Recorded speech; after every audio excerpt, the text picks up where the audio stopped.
नमस्कार। स्वागत है आप सभी का मेरे चैनल में। और आज की कहानी मुंशी प्रेमचंद द्वारा रचित दो बैलों की कथा है। कहानी सुनाने से पहले आप सबसे रिक्वेस्ट है कि मेरे चैनल को सब्सक्राइब, लाइक, शेयर ज़रूर कर दें और बेल आइकन को दबाना बिल्कुल ना भूलें, ताकि जब भी मैं एक नई कहानी अपलोड करूं तो आप तक उसकी नोटिफिकेशन पहुंच जाए। तो चलिए शुरू करते हैं दो बैलों की कथा। झूरी काछी के दोनों बैलों के नाम थे हीरा और मोती। दोनों पछाई जाति के थे, देखने में सुंदर, काम में चौकस, टील में ऊंचे। बहुत दिनों से साथ रहते रहते दोनों में भाईचारा हो गया था। दोनों आमने सामने या आसपास बैठे हुए एक दूसरे से मूक भाषा में विचार विनिमय किया करते थे। एक दूसरे की मन की बात कैसे समझ जाते थे हम कह नहीं सकते। अवश्य ही उनमें कोई ऐसी गुप्त शक्ति थी जिससे जीवों में श्रेष्ठता का दावा करने वाला मनुष्य वंचित है। दोनों एक दूसरे को चाट कर और सूंघ कर अपना प्रेम प्रकट करते। कभी कभी दोनों सींग भी मिला लिया करते थे। विग्रह के नाते से नहीं, केवल विनोद के भाव से, आत्मीयता के भाव से। जैसे दोस्तों में घनिष्ठता होते ही धोल धप्पा होने लगता है, इसके बिना दोस्ती कुछ फुसफुसी, कुछ हल्की सी रहती है, जिस पर ज़्यादा विश्वास नहीं किया जा सकता। जिस वक्त ये दोनों बैल हल या गाड़ी में जोते जाते और गर्दन हिला हिला कर चलते, उस वक्त हर एक की यही चेष्टा होती थी कि ज़्यादा से ज़्यादा बोझ मेरी ही गर्दन पर रहे। दिन भर के बाद दोपहर या संध्या को दोनों खुलते तो एक दूसरे को चाट चूट कर अपनी थकान मिटा लेते। नाद में खली भूसा पड़ जाने के बाद दोनों साथ उठते, साथ नाद में मुंह डालते और साथ ही बैठते थे। एक मुंह हटा लेता तो दूसरा भी हटा लेता था। संयोग की बात है, जूरी ने एक बार गौओं को ससुराल भेज दिया। बैलों को क्या मालूम वे कहाँ भेजे जा रहे हैं। समझे मालिक ने हमें बेच दिया। अपना यूं बेचा जाना उन्हें अच्छा लगा या बुरा कौन जाने, पर जूरी ने साले गया को घर तक गोए ले जाने के दांत पीसना आ गया। पीछे से हाँकता तो दोनों दाएं बाएं भागते, पगहिया पकड़कर आगे से खींचता तो दोनों पीछे को जोर लगाते, मारता तो दोनों सींग नीचे करके हुंकारते। अगर ईश्वर ने उन्हें वाणी दी होती तो जूरी से पूछते, तुम हम गरीबों को क्यों निकाल रहे हो? हमने तो तुम्हारी सेवा करने में कोई कसर नहीं उठा रखी। अगर इतनी मेहनत से काम न चलता था और काम करा लेते। हमें तो तुम्हारी चाकरी में मर जाना कबूल था। हमने कभी दाने चारे की शिकायत नहीं की। तुमने जो कुछ खिलाया वह सर झुकाकर खा लिया। फिर तुमने हमें इस जालिम के हाथों क्यों बेच दिया?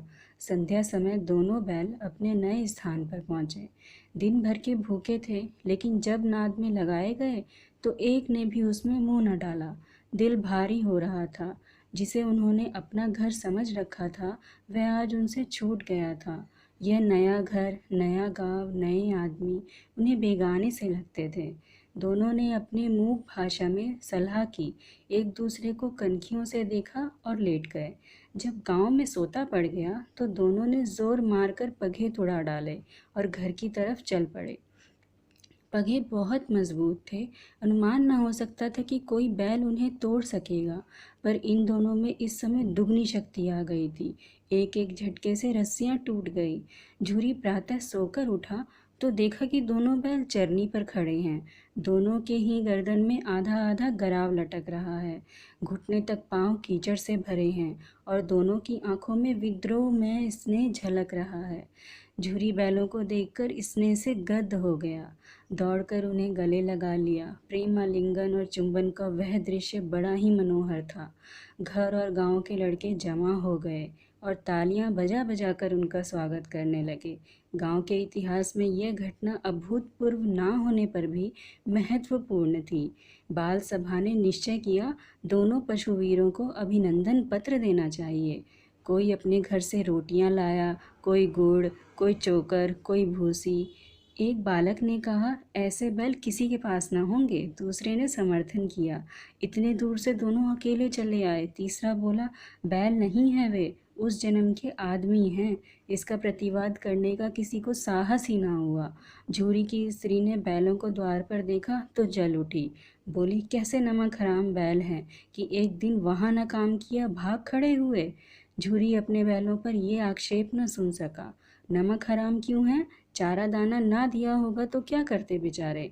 स्त्री ने रौब के साथ कहा, बस तुम्हें तो बैलों को खिलाना जानते हो, और तो सभी पानी पिला पिला कर रखते हैं।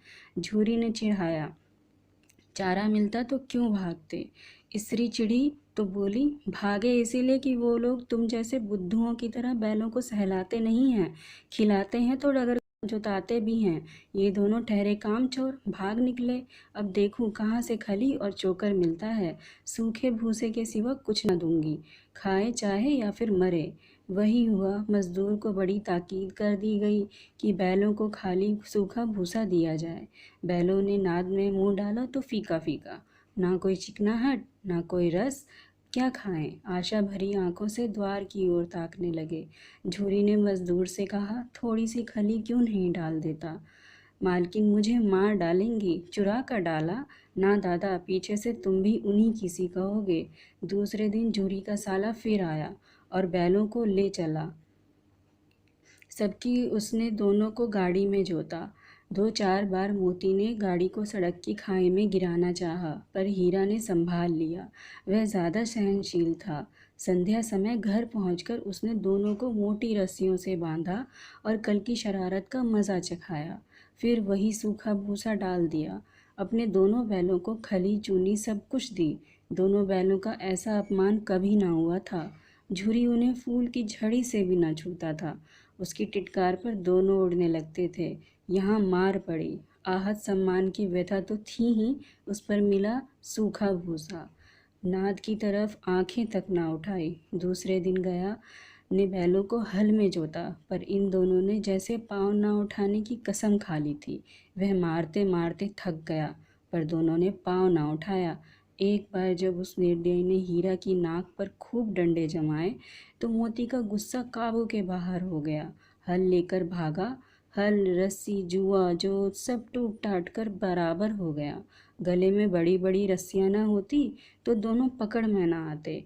हीरा ने मूक भाषा में कहा, भागना व्यर्थ है। मोती ने उत्तर दिया, तुम्हारी तो इसने जान ही ले ली थी भाई, अब की बड़ी मार पड़ेगी। पढ़ने दो, बैल का जन्म लिया है तो मार से कहाँ तक बचेंगे। गाय 2 आदमियों के साथ दौड़ा आ रहा है, दोनों के हाथों में लाठियां हैं। मोती बोली, कहो तो दिखा दो कुछ मज़ा, मैं भी लाठी लेकर आ रहा है। हीरा ने समझाया, नहीं भाई, खड़े हो जाओ, मुझे मारेगा तो भी मैं 1-2 को गिरा दूंगा। नहीं, हमारी जाति का यह धर्म नहीं है। मोती दिल में ऐंठ कर रह गया। गया आ पहुंचा और दोनों को पकड़ ले चला। कुशल हुई कि उसने इस वक्त मारपीट न की, नहीं तो मोती भी पलट पड़ता। उसके तेवर देखकर गया और उसके सहायक समझ गए कि इस वक्त टाल जाना ही अच्छा है। आज दोनों के सामने फिर वही सूखा भूसा लाया गया। दोनों चुपचाप खड़े रहे। घर के लोग भोजन करने लगे। उस वक्त छोटी सी लड़की 2 रोटियां लिए निकली और दोनों के मुंह में देकर चली गई। उस एक रोटी से इनकी भूख तो क्या शांत होती, पर दोनों के हृदय को मानो भोजन मिल गया। यहाँ भी किसी सज्जन का वास है। लड़की भैरों की थी, उसकी माँ मर चुकी थी। सौतेली माँ बहुत मारती थी, इसलिए इन बैलों से उसे एक प्रकार की आत्मीयता हो गई थी। दोनों दिन भर जोते जाते, डंडे खाते, अड़ते, शाम को थान पर बांध दिए जाते और रात को वही बालिका उन्हें 2 रोटियां खिला जाती। प्रेम की इस प्रसाद की यह बरकत थी कि 2-2 गाल सूखा भूसा खाकर भी दोनों दुर्बल न होते थे, मगर दोनों की आंखों में, रोम रोम में विद्रोह भरा हुआ था। एक दिन मोती ने मूक भाषा में कहा, अब तो नहीं सहा जाता हीरा, क्या करना चाहते हो। 1 आध को सींगों पर उठाकर फेंक दूंगा, लेकिन जानते हो वह प्यारी लड़की जो हमें रोटियां खिलाती है, उसी की लड़की है जो इस घर का मालिक है। यह बेचारी अनाथ ना हो जाएगी तो मालकिन को ना फेंक दूँ, वही तो इस लड़की को मारती है। लेकिन औरत जात पर सींग चलाना मना है, यह भूले जाते हो। तुम किसी तरह निकलने ही नहीं देते, बताओ तुड़ाकर भाग चलें। हाँ, मैं यह स्वीकार करता, लेकिन इतनी मोटी रस्सी टूटेगी कैसे। इसका उपाय है, पहले रस्सी को थोड़ा सा चबा लो, फिर एक झटके में जाती है। रात को जब बालिका रोटियां खिलाकर चली गई, दोनों रस्सियां चबाने लगे, पर मोटी रस्सी मुंह में न आती थी। बेचारे बार बार जोर लगाकर रह जाते थे। सहसा घर का द्वार खुला और वही बालिका निकली। दोनों सिर झुकाकर उसका हाथ चाटने लगे। दोनों की पूँछें खड़ी हो गई। उसने उनके माथे सहलाए और बोली, खोले देती हूँ, चुपके से भाग जाओ, नहीं तो ये लोग मार डालेंगे। आज घर में सलाह हो रही है कि इनकी नाकों में नाथ डाल दी जाए। उसने गराव खोल दिया, पर दोनों चुपचाप खड़े रहे। मोती ने अपनी भाषा में पूछा, अब चलते क्यों नहीं? हीरा ने कहा, चले तो, लेकिन कल इस अनाथ पर आफत आएगी, सब इसी पर संदेह करेंगे। सहसा बालिका चिल्लाई, दोनों फूफा वाले बैल भागे जा रहे हैं। ओ दादा, दोनों बैल भागे जा रहे हैं, जल्दी दौड़ो। गया हड़बड़ाकर भीतर से निकला और बैलों को पकड़ने चला। वे दोनों भागे, गया ने पीछा किया। वे दोनों और भी तेज हो गए। गया ने शोर मचाया, फिर गांव के कुछ आदमियों को भी साथ लेने के लिए लौटा। दोनों मित्रों को भागने का मौका मिल गया। सीधे दौड़ते चले गए, यहाँ तक कि मार्ग का ज्ञान भी न रहा। जिस परिचित मार्ग से आए थे उसका यहाँ पता न था। नए नए गांव मिलने लगे। तब दोनों एक खेत के किनारे खड़े होकर सोचने लगे, अब क्या करना चाहिए। हीरा ने कहा, मालूम होता है राह भूल गए। तुम भी बेतहाशा भागे, वहीं उसे मार गिराना था। उसे मार गिराते तो दुनिया क्या कहती? वह अपना धर्म छोड़ दे, लेकिन हम अपना धर्म क्यों छोड़े। यह कहानी आज यहीं पे समाप्त होती है। आशा है आप लोग कहानी अच्छी लगी होगी। तो मिलते हैं हम लोग एक नई कहानी के साथ।